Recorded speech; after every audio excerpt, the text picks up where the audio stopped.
ভিডিওটি হলো গতকাল রাত্রে আমরা চলে যাচ্ছিলাম কলাঘাটে জল আনতে। রাস্তায় সবাই পাকে করে জল নিয়ে যাচ্ছে নাচতে নাচতে। আসলে রাত্রে আমরা এমনিই যাচ্ছিলাম ঘুরতে। তারপর আমার কি মনে হলো, কাল তো আমিও বার করেছি, তাই আমিও একটু জল তুলে নিই।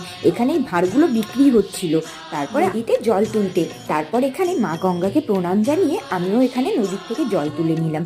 আসলে কোনো প্ল্যানিং ছাড়াই হঠাৎ করে এভাবে হয়ে যাবে না, ভাবতে পারিনি। তার মধ্যে কাল রাতে এত পরিমাণে ঝড় দিচ্ছিল, বাড়ির থেকে বেরোনোই যাচ্ছিল না। তাও কি মন হলো যে বাবার নাম নিয়ে যাওয়াই যাক। আর এখানে একটি দোকান থেকে ধূপ আর মোমবাতি নিয়ে বাবার মন্দিরে গিয়ে একটু আরতি করে নিলাম। ওই ঝড়ের মুহূর্তে যাবো কি যাবো না করে এমনিই ঘুরতে বেরিয়েছিলাম, কিন্তু দেখুন মহাদেবের আশীর্বাদে পৌঁছে গিয়ে ওখান থেকে জল নিয়ে মহাদেবের পুজোও সেরে আসতে পেরেছি। রাতে এরকম দৃশ্য দেখতে পেয়ে কি যে ভালো লাগছিল। তারপর আজ সকালে নির্জলা উপবাস করে স্নান করে রেডি হয়ে বাড়ির ঠাকুরকে পুজো দিয়ে, আর আমার এক বান্ধবী তিনজনে মিলে চলে গেছিলাম মন্দিরে পুজো দিতে। তারপরে মন্দিরে এখানে জল ঢালা হয়ে যেতে বাবাকে প্রণাম করে বাড়ি ফিরলাম। বাই।